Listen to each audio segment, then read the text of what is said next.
Na aula 17, a aula de terça-feira, a gente começou a falar a respeito do método separação de variável e falamos a respeito da equação do calor com as condições de fronteira, com as condições de fronteiras homogêneas, né? Ou seja, a gente pegava uma barra e falava que a temperatura aqui nas extremidades aqui da barra, né? Imagina que você tem uma barra, opa, ficou ruim o desenho. Imagina que você tem uma barra assim, e aí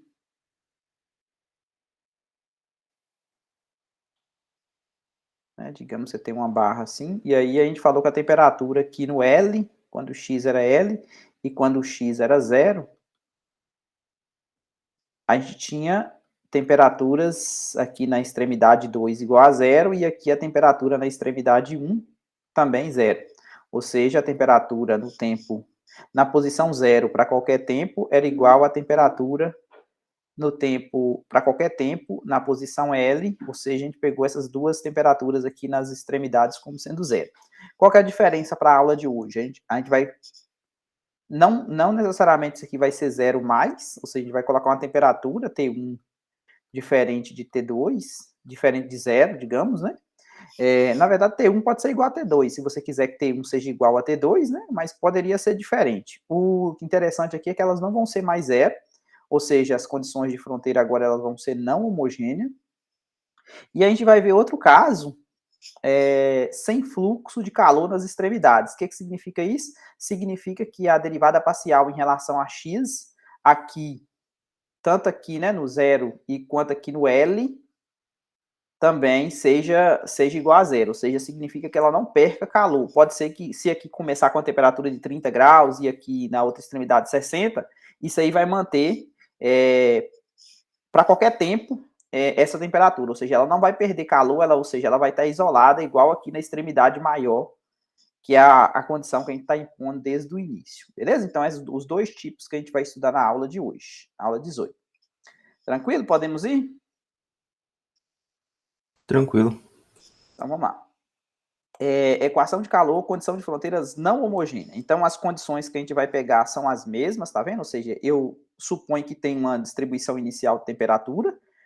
No tempo zero, significa que para qualquer x na barra, né, a barra aqui, o x, ele é maior ou igual que zero e menor ou igual que L, para qualquer x aqui na barra, eu tenho uma temperatura inicial que eu estou chamando de f de x. Agora, a principal mudança é que aqui na aula passada a gente pegou como sendo zero, né? Agora não, a gente vai pegar o quê? A temperatura nas extremidades como sendo um T1 e um T2. Então, necessariamente, essa temperatura, ela não precisa ser mais zero que é a condição de contorno, ela não precisa ser mais zero. Então, o objetivo, novamente, é resolver esse PVI, F, né?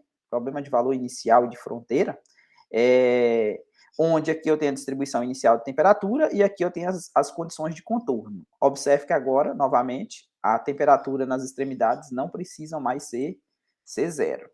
Então, a primeira coisa que a gente vai fazer é analisar o que pode acontecer com esse problema. O que esse problema ele tem diferente do outro?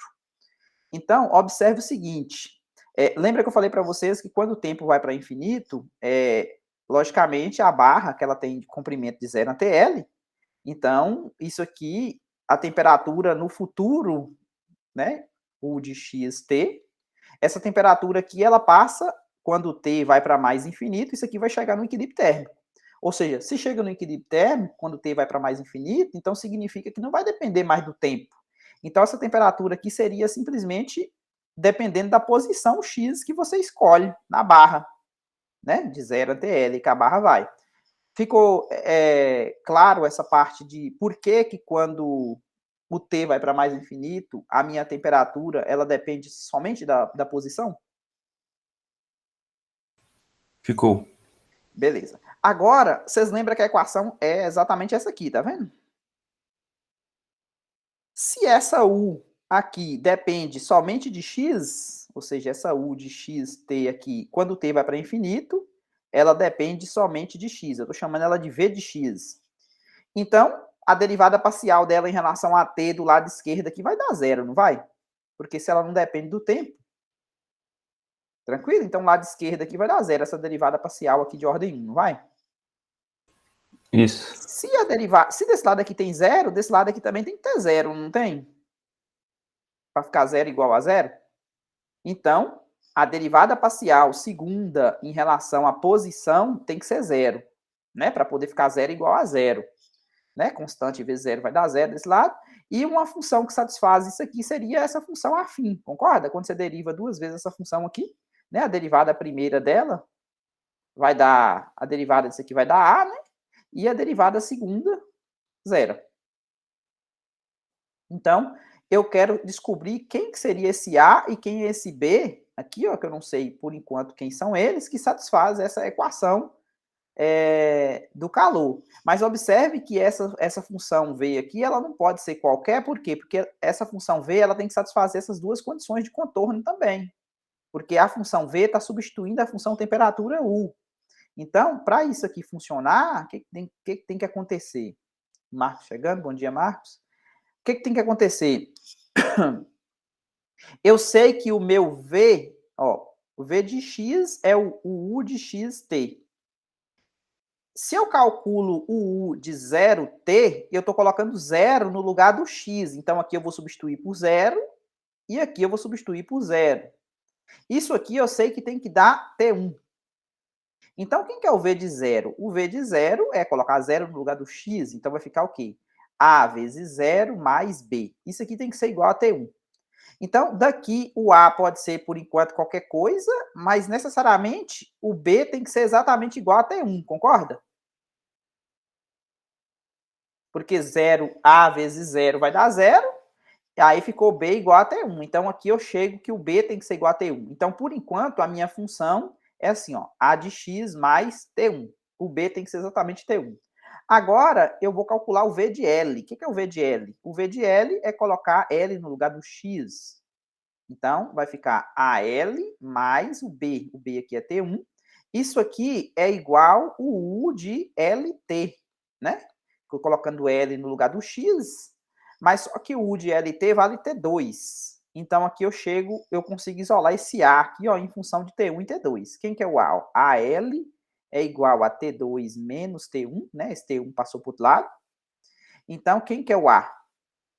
T2 menos T1 dividido por L. Então, aí eu chego nessa expressão aqui para ver, ó. Exatamente essa conta que está aqui, né? Ou seja, eu chego que o meu A vale exatamente isso. Ou seja, esse aqui é o coeficiente angular, né? A inclinação da reta. E esse camarada aqui é o coeficiente linear, onde é que corta o eixo do X, né? Não sei, isso aqui começa, o X é de 0 até L. Então, é uma reta com inclinação assim, né? Não sei, nesse caso aqui eu estou pegando o T1 como sendo 0, né? Ficou ruim o exemplo, né? Vamos pegar, imagina uma situação assim, né? Assim, esse camarada aqui seria o T1. Essa inclinação aqui, ó, seria exatamente quem?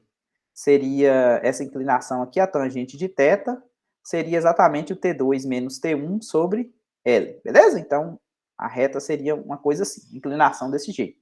Então, essa aqui é a temperatura que a gente chama de estacionária. Por que estacionária?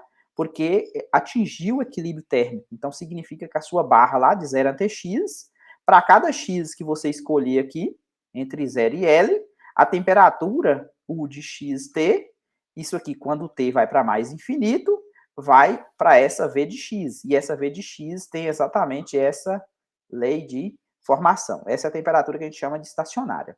Tranquilo até aí? Nesse caso, a temperatura, a inclinação da reta também pode ser negativa ou não? Pode. Depende, se o T2 for menor do que T1, você imagina que você pegou o T1 igual a 10 graus e o T2 igual a 5, por exemplo. O que é Tranquilo. T1? Essa aqui é a temperatura aqui no zero, né? Você chamou de T1. E a temperatura aqui no L você chamou de T2. Poderia ser assim, né? Não teria problema não. Ok.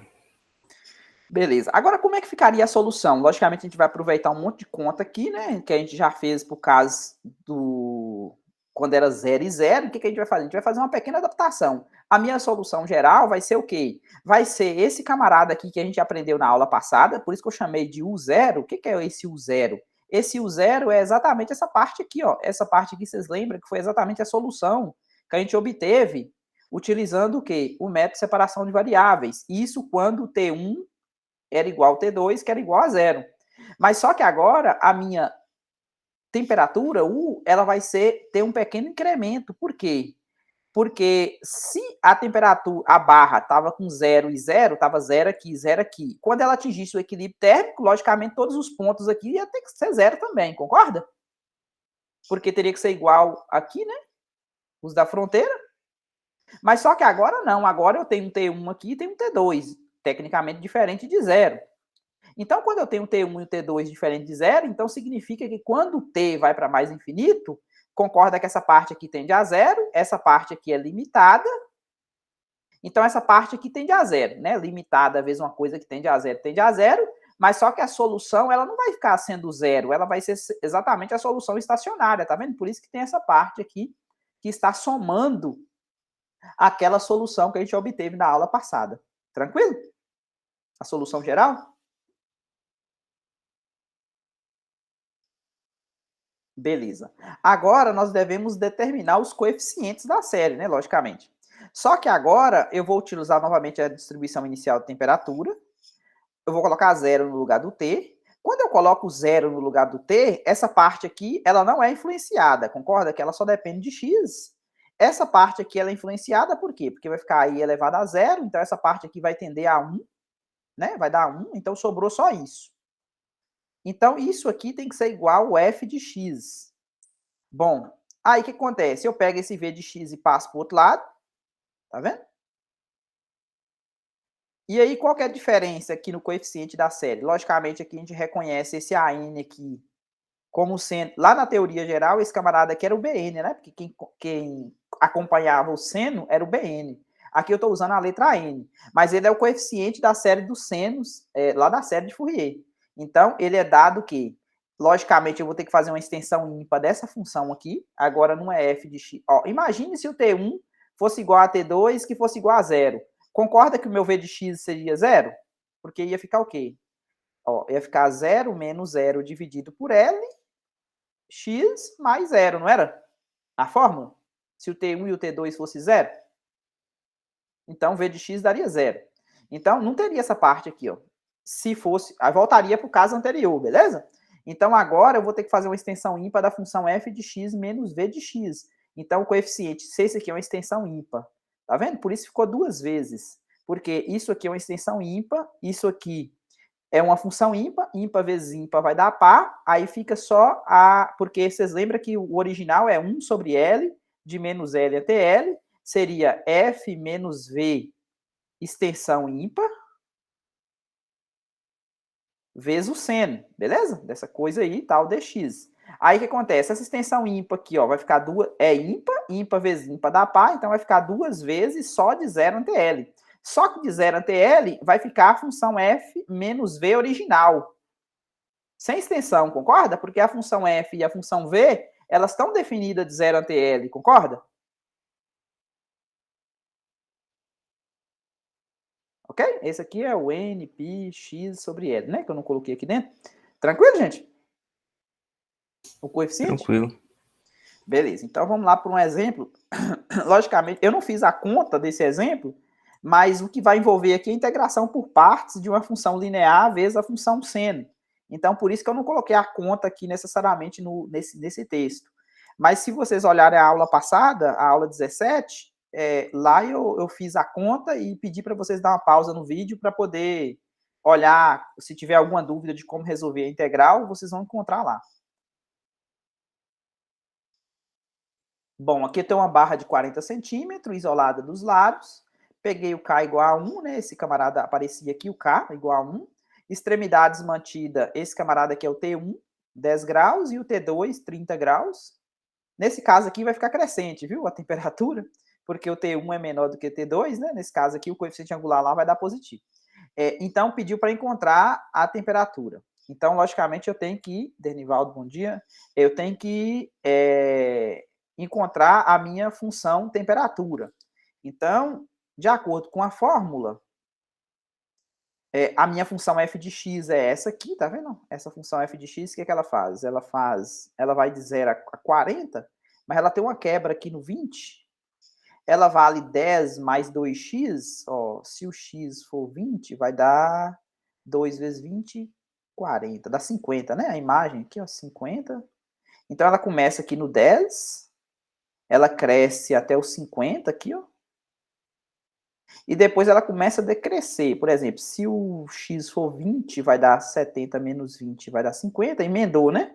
E ela vai decrescendo até o 30, né? 70 menos 40 vai dar o 30. Então, ela decresce até aqui. Então, a função distribuição inicial de temperatura para a barra é de 0 até 40, né? É exatamente essa aqui. Para cada x inicial aqui, eu tenho uma temperatura, beleza? Para cada x inicial, eu tenho uma temperatura.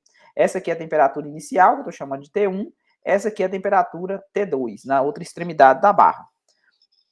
Tá, então a solução é dada dessa maneira, tá vendo? Essa aqui é a fórmula. A única coisa que eu fiz é coloquei 40 no lugar do L, aqui 40 ao quadrado, dá 1.600. O K que aparece na fórmula, como ele vale 1, lembra que tem um K na fórmula, né? N ao quadrado, π ao quadrado, vezes K, não é? Mas nesse caso aqui eu peguei o K igual a 1, então por isso que não vai surtir efeito nenhum aqui na fórmula. O AN é 2 sobre L, integral de 0 até L, lembrando que o L aqui vale 40. F de x menos V de x vezes o seno de nπx sobre 40. Tá. Aí o que acontece? Aqui você vai ter que quebrar essa integral em duas, né? Por quê? Você vai ter que fazer o f de x menos o v de x. Ó, então você vai ter que usar duas leis de associação. Quem que é o v de x? O v de x é T2 menos T1 sobre L, não é assim? X mais T1. Então, T2 é quanto mesmo? É 30? Quanto? Esqueci já. 30 e 10, né? 30 e 10. Então, vamos lá. 30 menos 10 vai dar 20 sobre 40, x mais T1. T1 é 10. Então, aqui vai dar meio, né? X sobre 2 mais 10. Então, esse aqui é o V de X, se o X variar entre... É o V de X para X entre 0 e 40. Agora, você vai fazer a conta. F de X menos V de X. Então, vai ficar o quê? 10 mais 2x menos x sobre 2 mais 10. Então, quando você fazer essa conta aqui, ó, 2x menos x vai dar 3 meio de x. E aqui vai ficar 10 menos... Cortou, né? Esse 10 aqui cortou com esse 10 aqui. Então, isso aqui, se o x estiver entre 0 e 20. Agora, se o x estiver entre 20 e 40, vai mudar, né? Vai ficar 70 menos x sobre 2 mais 10. Então, aqui vai dar menos com menos 1 com menos meio, menos 3 meios, e aqui 70 menos 10 vai dar mais 60, né? Isso aqui se o x estiver entre 0 e... Opa, 0 não, 20 e... Por quê? Você vai ter que resolver duas integrais aqui, não vai? Para poder encontrar esse coeficiente, você vai ter que resolver a integral. Ó, 2 sobre 40 vai dar 1 sobre 20, integral de 0 até 20. Aí você vai usar 3 meios de x vezes o seno de nπx sobre 40 dx, mais a integral de 20 até 40. Só que agora você vai utilizar menos 3 meio de x mais 60, que multiplica o seno de nπx sobre 40 dx. Lembrando que 1 sobre 20 multiplica todo mundo, beleza? Essas duas integrais aqui vocês fazem por parte, chama isso aqui de u, isso aqui de dv, depois você chama isso aqui de u, isso aqui de dv. Tem pessoas que distribuem isso aqui, ó, esse vezes esse, não tem necessidade não, viu? Pode chamar essa por atacado, pode chamar isso aqui de u, porque quando você derivar isso aqui, ó, o 60 é constante, não vai influenciar a sua conta não, tá? Vai ficar tranquilo de ser feita. Essa integral é tranquila para todo mundo? Tranquilo em partes, mas pego bem grande. Literalmente, né? Tranquilo. Literalmente em partes. Beleza. Vai dar uma continha um pouco grande, mas a primitiva do seno vai ser o quê? Vai ser o menos o cosseno dessa coisa, vezes a derivada de dentro invertida aqui, né? Para poder... você pega esse camarada aqui invertido, né? Para poder cancelar, né? Quando você derivar, e assim vai, né? É um pouquinho grande, mas vocês vão chegar nesses coeficientes que está aqui, ó, 240 sobre n ao quadrado, π ao quadrado, seno de nπ sobre 2, se o n for ímpar. E se o n for par, vai zerar. Então, o que acontece? A solução geral, eu escrevi alguns termos aqui para vocês verem, tá vendo? Esse camarada aqui é o v de x, né? E esse pessoal aqui eu tirei 240 sobre π ao quadrado, que é constante, para fora do somatório. E aí, como n é ímpar, eu estou chamando o n aqui de 2n menos 1, tá vendo? Como n é ímpar, eu chamei de 2n menos 1, com n começando do 1, né? Porque o primeiro ímpar aqui é 2n menos 1. Se você quiser colocar 2n mais 1, pode começar do 0. Tá, aí o primeiro ímpar seria o 1, né? Ou 2n menos 1 e começa do 1, que aí o primeiro ímpar também vai dar 1. Tá, aí coloquei os valores aqui, tá vendo? Escrevi para n igual a 1, para n igual a 2, para n igual a 3, n igual a 4. E aí eu fiz o gráfico dessa na verdade é uma função de duas variáveis, né? U de xt, que é a temperatura. E aqui dá para vocês observarem o seguinte, quando t é 0, é exatamente esse plano aqui na origem, ó, esse aqui é o plano x por t, né? X por t, ou seja, aqui, ó, tá vendo essa primeira onda aqui, ó, essa primeira onda aqui, ó, que vai aqui, ó, é exatamente essa primeira onda aqui, é exatamente aquela função que eu desenhei aqui, ó, para vocês. Essa aqui, ó, tá vendo? É exatamente esse formato inicial aqui, ó. Aí, quando o tempo vai passando, ó, quando o tempo vai passando, tempo igual a 30, o tempo vai passando, você vai aqui nesse eixo.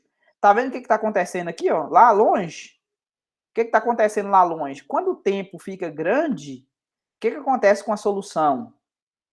Quando o tempo fica grande, essa parte aqui, ó, ela fica, lembra que vai para a estacionária? Porque a exponencial ela tende a zero. Se a exponencial tende a zero, vai ficar só a parte do v de x. Está vendo que essa reta aqui, 10 mais x sobre 2, seria exatamente essa reta aqui lá no final, ó, a inclinação dela, inclinação meio. Tá vendo aqui onde é que eu estou passando a mãozinha aqui, ó? Seria quando o tempo fica grande. Tá vendo que essa onda ela vai diminuindo com o tempo, tá vendo? Porque a exponencial ela vai perdendo efeito, digamos, né? Ficou tranquila a solução? Ficou. Na outra aula gravada, essa aula é 17, né? Lá da equação diferencial 2020, eu mostrei esse gráfico lá no GeoGebra para os meninos. Aí depois, se vocês tiverem curiosidade de ver como é que seria esse gráfico aqui movimentando lá no GeoGebra, eu não vou abrir aqui por causa do tempo, pode ser que não dê tempo de a gente terminar, mas depois vocês dão uma olhada no outro vídeo dessa aula 17, só nessa parte aqui, que a gente movimenta esse gráfico para vocês verem outra perspectiva, vai estar lá, viu? Aí, o que acontece? Aqui tem um pedacinho aqui falando a respeito da outra coisa que a gente tem que falar na aula de hoje, né? Que é a equação do calor sem fluxo de calor nas extremidades. Então, as condições de Dirichlet, que seria quando na fronteira é zero, ou, que esse aqui seria o caso homogêneo, ou quando a temperatura na fronteira é um T1 e um T2, que são as condições de Dirichlet, a gente já preencheu essa teoria. Agora a gente vai colocar outras condições, que é chamado de condições de Neumann, qual que é a diferença de uma para outra, né? Agora eu vou supor que não há fluxo de calor nas extremidades. O que significa isso? Essas condições são chamadas condições de Neumann, o problema é o mesmo, só que muda as condições iniciais. Lembra que é um PVI-F? É as condições iniciais e de contorno. Então, nosso objetivo agora vai mudar aquelas condições iniciais do contorno, que é exatamente dado. A gente sempre deixa a parte maior da barra como sendo sem perca de calor, ou seja, isolada, e aí a gente deixava algumas possibilidades para as extremidades, né? Nesse caso aqui de Neumann, seria a temperatura homogênea ou não homogênea. Já Neumann, o que acontece? Ele vai dar uma isolada também, ou seja, não vai ter fluxo de calor nas extremidades também. Então, como vai acontecer? O que isso muda no problema? Muda exatamente essa condição inicial aqui, ó.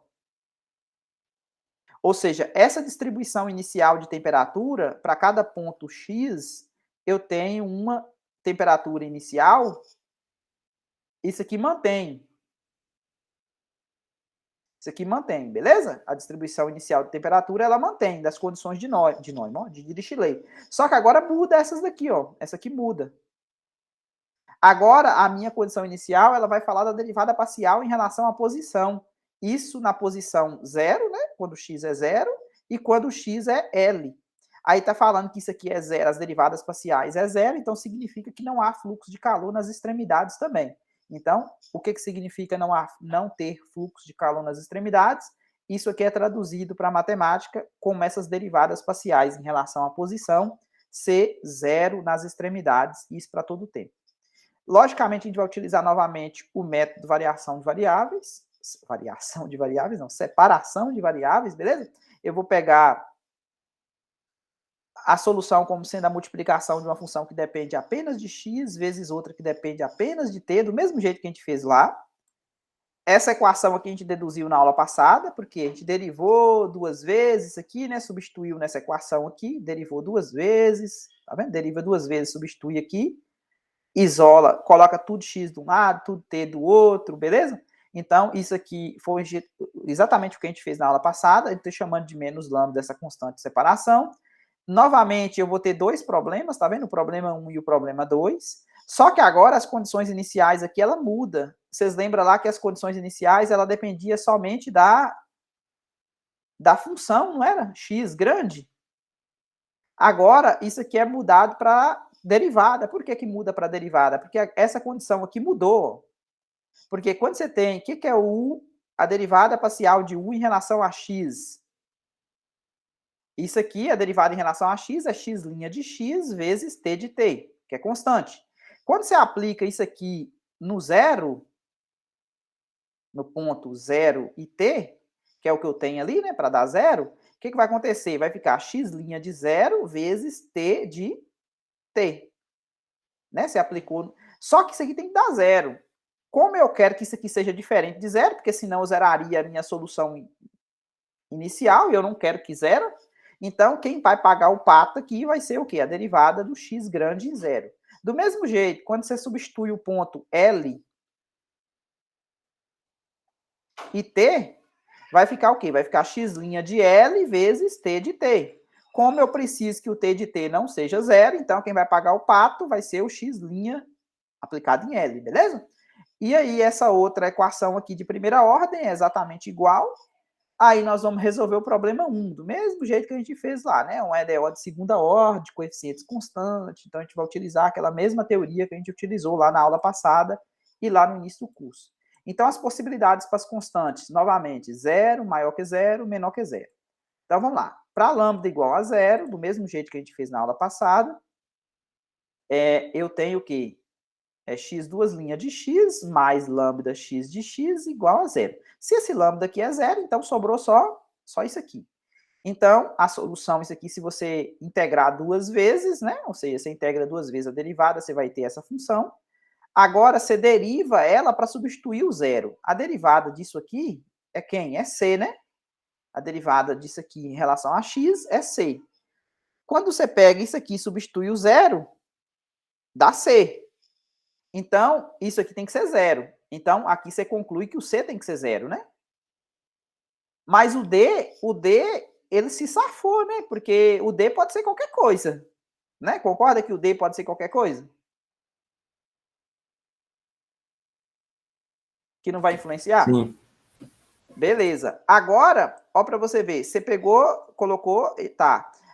Quando você pegou o X' e colocou o L, também deu C. Então, quem paga o pato aqui é só o C. O C, não você, né? O C de casa, né? Então, esse camarada aqui, ele zera tanto substituindo o zero, quanto substituindo o L na derivada primeira. Então, como o C é zero, o D pode ser qualquer coisa. Então, diferença da outra. Lambda igual a zero, vocês lembram que não deu solução não nula, né? Ou seja, a gente zerou tudo, né? Quando o lambda foi zero lá no caso passado. Agora nós já temos o quê? Já temos uma coisa já diferente, né? Ou seja, a minha solução em x, ela pode ser uma constante. Sei lá, esse D aqui pode ser 1, 2, 1000, menos 1. Já é uma solução diferente de zero, beleza? Agora, o lambda negativo. Se o lambda for negativo, novamente eu vou pegar ele como sendo menos alfa ao quadrado. Vou chegar na equação característica, tá vendo? A equação característica vai estar do mesmo forma. Nesse caso aqui, como o lambda é negativo, quando ele passa para o outro lado, ele fica positivo. Aí eu vou ter duas raízes reais distintas, né? Alfa e menos alfa. Nesse caso aqui, a solução a gente viu lá que era o quê?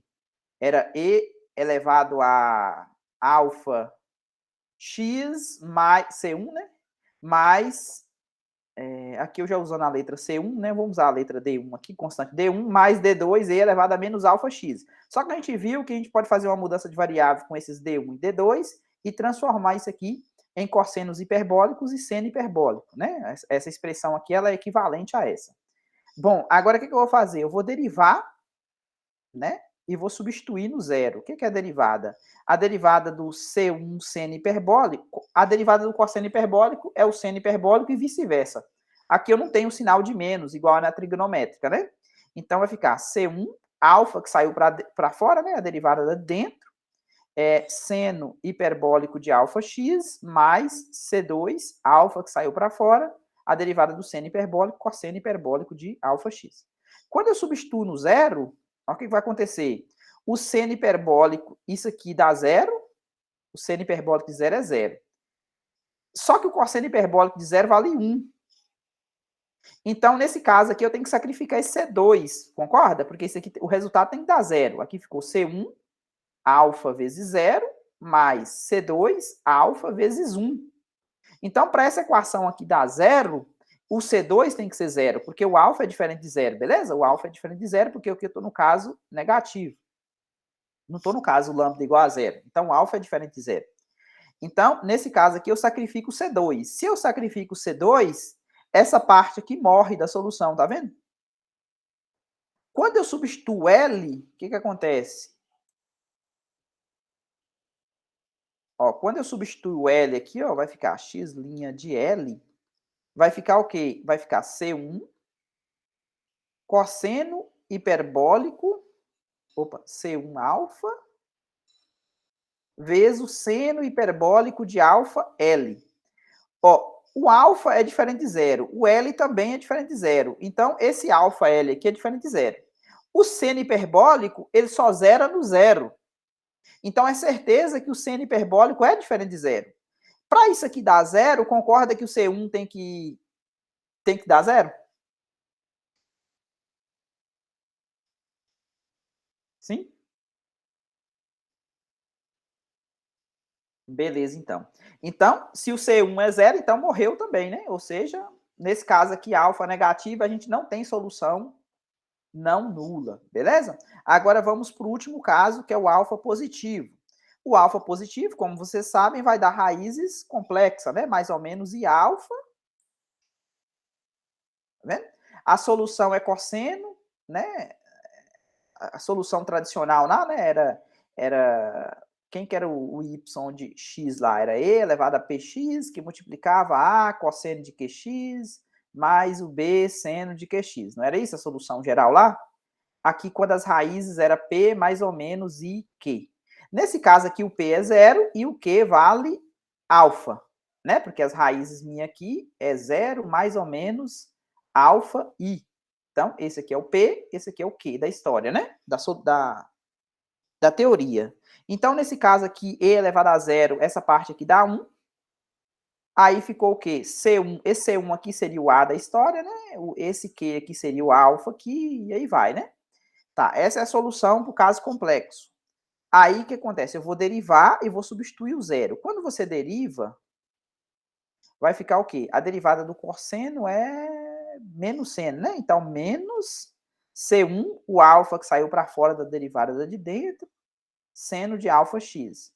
E a derivada do seno é cosseno, então vai ficar C2 alfa, que saiu para fora, vezes o cosseno de alfa x. Substituindo no zero, vai dar o quê? Vai dar menos C1 alfa vezes zero, né? Porque o seno de zero é zero, mais C2 alfa vezes 1, né? Porque o cosseno de zero vale 1. Bom, por enquanto aqui o C1 pode ser qualquer coisa, né? Mas o C2 aqui ele tem que ser sacrificado, concorda? Para dar zero? Beleza, então o C2 sacrificou o C2, então eu perdi essa parte aqui, ó. Essa parte foi embora, então minha solução ficou só esse pedacinho aqui, ó. Esse pedacinho agora eu vou substituir o L. Então, x' L. Vou substituir o L aqui na derivada. Então vai ficar o quê? Vai ficar menos C1 alfa seno seno de alfa L, né? Bom, aqui tem como eu salvar o C1, não tem? Por quê? Porque eu sei que se esse alfa L aqui ele for exatamente NP, eu sei que o seno nos múltiplos de 180 zera, né? Então, se eu pegar o alfa como sendo NP sobre L, eu vou zerar o seno e o C1 fica livre, que é exatamente o que está falando aqui. Ó. Eu posso pegar um C1 diferente de zero, desde que o alfa L seja um múltiplo de 180, em outras palavras, desde que o alfa seja exatamente isso aqui. Ó. Então, agora a minha solução não nula, tá vendo? Ela vai depender desse bloco aqui do cosseno, ó. Ou seja, esse C1 aqui pode ser um Cn qualquer, né? Porque aqui vai depender, o alfa ele vai depender de n, tá vendo? Vai ser nπ sobre L. Então, esse aqui vai ser a minha solução não nula para o caso lambda maior que zero, que eu chamei de alfa ao quadrado. E eu sei quem que é alfa, então vai ser n ao quadrado, π ao quadrado sobre L ao quadrado. Esse aqui vai ser o valor de lambda que eu preciso, tá vendo? Então, eu vou ter duas soluções não nulas. Vocês lembram que para poder resolver o problema 2, eu pego os valores de lambda que tem solução não nula. Então, o primeiro caso seria o quê? Lambda igual a zero. Você lembra que lambda igual a zero, eu tive uma constante como solução para x, não foi? Deu uma constante para lambda igual a zero. E para lambda igual a alfa ao quadrado, deu essa solução aqui, ó. Xn de x igual a Cn cosseno de nπx sobre L. Então, eu tenho dois casos a considerar no problema 2. Eu posso pegar tanto o lambda igual a zero, como o lambda, o caso positivo. O caso negativo, vocês lembram que não teve exatamente aqui em cima, né? O caso lambda negativo, aqui, ó. Tá vendo? O campo lambda negativo seria esse camarada aqui, zerou tudo, né? Não tem solução em x. Então, vou pegar aqui o problema em t. Lembrando, quem que é a equação t? Vocês lembram que era t' de t mais lambda k t de t, não é isso? Igual a zero. Então, se eu vou pegar a lambda igual a zero, essa parte aqui morre, né? Então, sobrou só isso aqui, ó. Beleza? Porque essa parte aqui zerou. E agora, o caso lambda, esse aqui é para esse caso aqui, ó. E esse caso aqui, agora eu estou substituindo o valor de lambda aqui, ó. Quem que é lambda? Lambda é alfa ao quadrado, que vale n ao quadrado, π ao quadrado, L ao quadrado. Esse K que aparece aqui é exatamente esse K aqui da teoria, vezes o Tn, tá vendo que agora depende de n. Então, eu tenho duas EDOs para T. A primeira solução, vocês concordam que é constante? Se a derivada está dando zero, concorda que o t tem que ser uma constante qualquer? Beleza? E essa aqui é a fórmula geral que a gente utiliza para poder resolver. Um EDO do tipo y' mais uma constante vezes y igual a zero. Então, a solução é sempre da forma constante e elevado a menos k vezes t. Só que esse k que está aqui, ó, é esse trambolho todo que está acompanhando o y, né? No caso aqui, que está acompanhando o tn. É exatamente igual à solução da aula passada, beleza? Para ter? Ficou claro esse caso? Sim? Beleza, então. Então, agora, o que acontece? Eu vou fazer uma multiplicação. Eu tenho duas soluções. Eu tenho para lambda igual a zero. Para lambda igual a zero, eu obtive o x de x igual a t e obtive o t de t igual a c. Então, quando você multiplica, quem que é u de xt? Não é x de x vezes t de t? Então, nesse caso aqui, para lambda igual a zero, eu vou ter quem? Eu vou ter uma constante d vezes c. Esse d vezes c eu chamei de A0, tá vendo?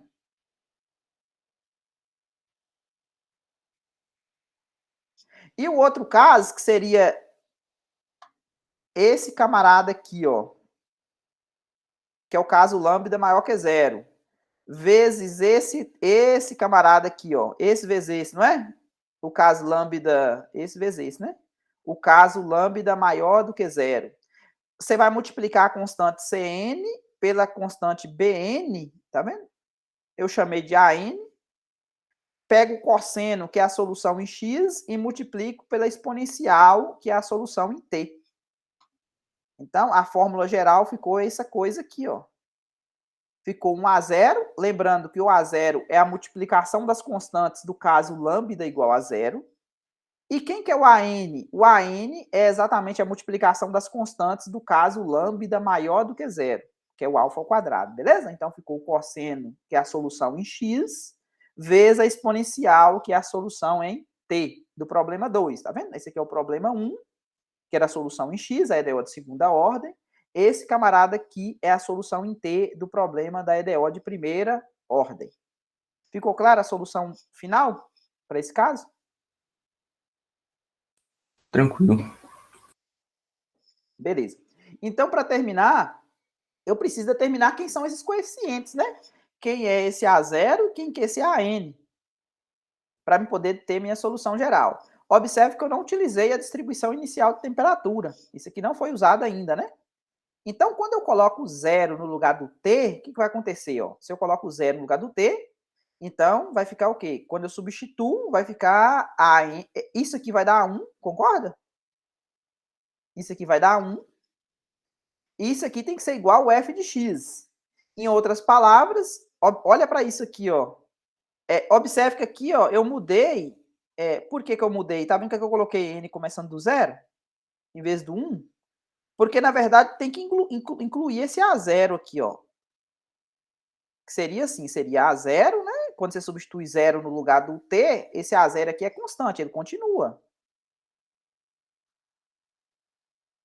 Mas por questão de estética, aqui começa do A1, né? Porque o n começa do 1. Cosseno de nπx sobre L. Isso aqui teria que ser igual ao f de x, não é? Aí o que acontece? Esse A0, eu incluí ele aqui. Por que eu incluí ele aqui, começando do zero? Porque o cosseno, quando o x valer...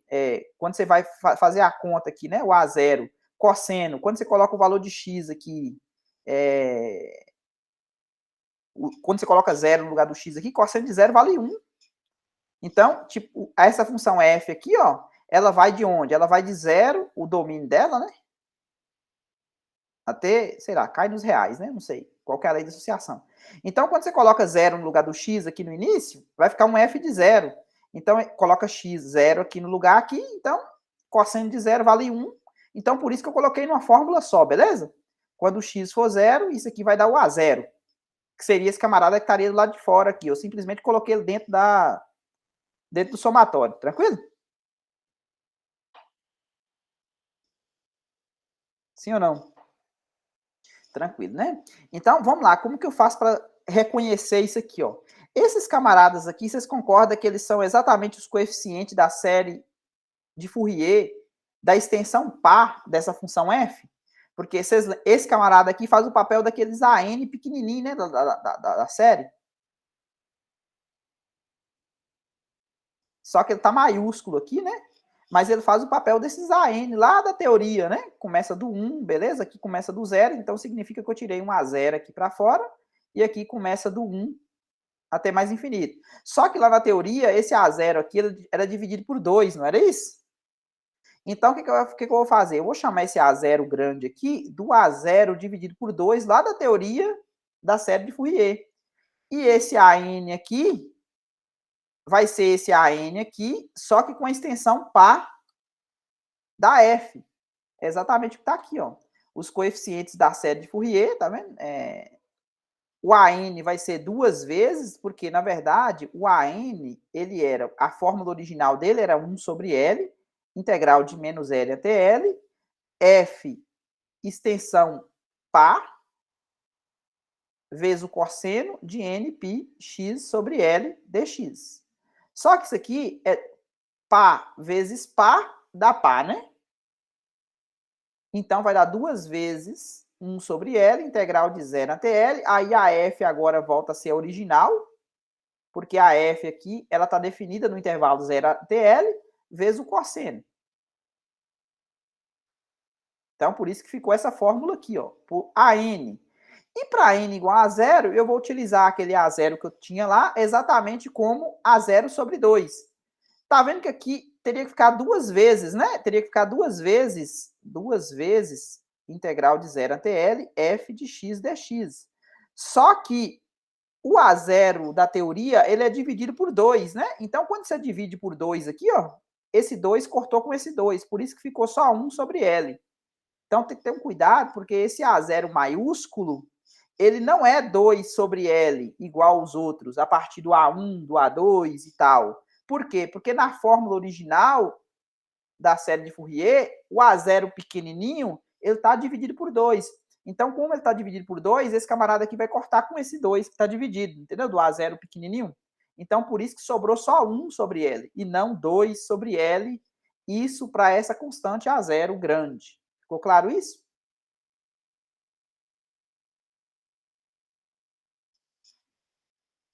Beleza, então. Aqui, para a gente terminar, tem um exemplo, tá vendo? Eu peguei uma barra de 25 centímetros de comprimento, peguei o K igual a 1 para poder simplificar as contas, né? Peguei uma função identidade, a distribuição inicial de temperatura, ou seja, a função x de 0 até 40, é a função identidade, né? Identidade, a distribuição inicial de temperatura. E aqui as derivadas parciais em relação a x, zero, por quê? Porque ela não tem fluxo nas extremidades. Então, a solução é dada por essa fórmula, a única coisa que mudou aqui, que eu troquei o L por 25, aqui eu troquei tá vendo? O L ao quadrado da teoria, é menos N ao quadrado, π ao quadrado, sobre L ao quadrado, né? O L ao quadrado aqui. O K aqui que apareceria, ele é igual a 1, então não influenciou.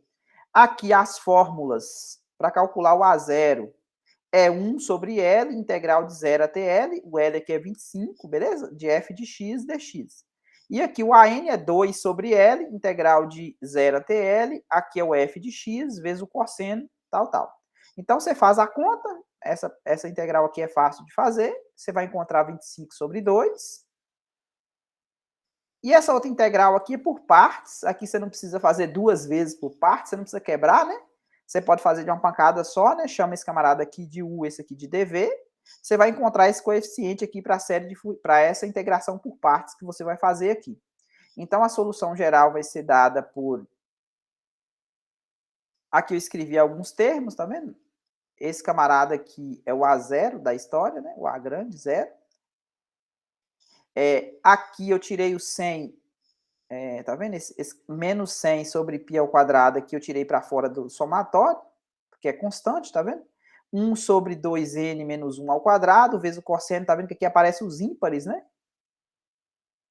O ímpar que aparece aqui é o mesmo ímpar que aparece aqui, que é o mesmo ímpar que aparece aqui, né? Ou seja, é o n da teoria. Escrevi alguns termos aqui para vocês verem, né? Para n igual a 1, n igual a 2, n igual a 3, n igual a 4. E aí eu plotei o gráfico do que aconteceria com isso aqui, ó. Observe que aqui no t igual a 0, aqui é só esse pedaço aqui, ó. Tá vendo? Só esse pedaço aqui, ó, subindo, que é o que é interessante pra gente, porque aqui não deu para ver, mas aqui já é o 40, né? Aqui na minha escala já é o 40.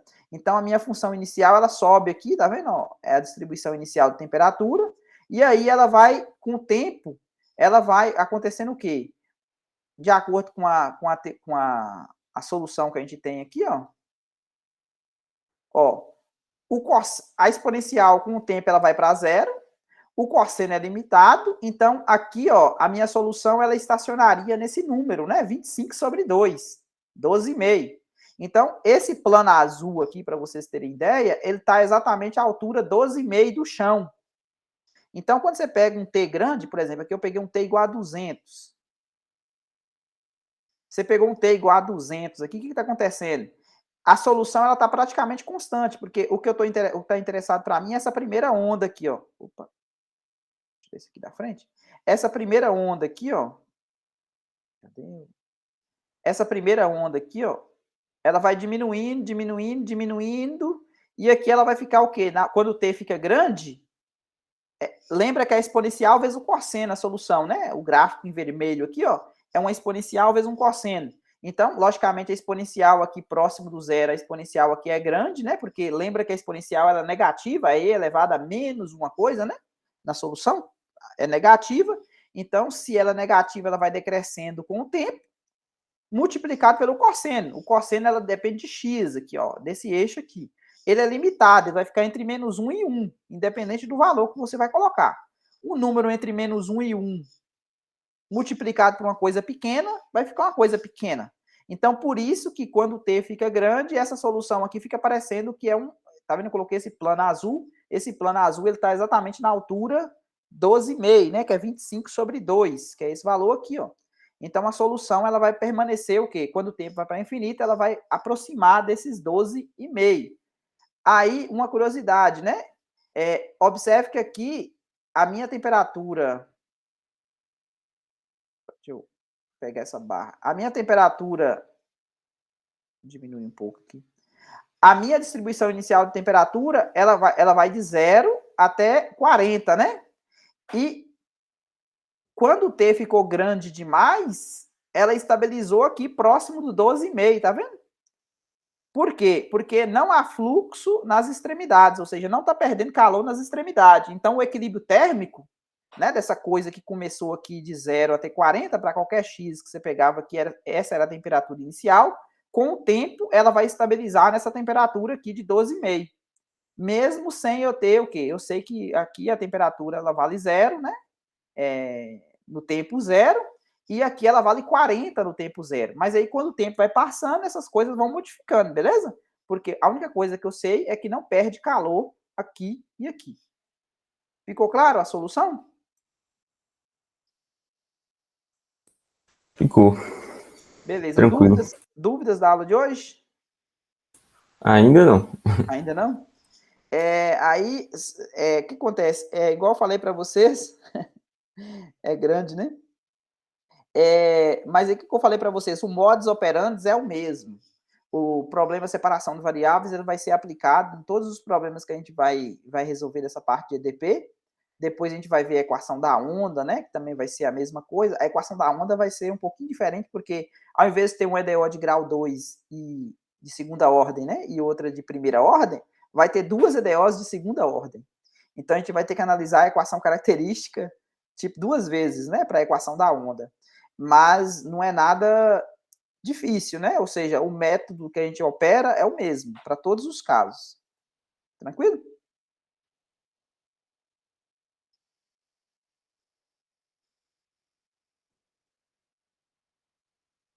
Então, beleza, fiquem com Deus, até semana que vem.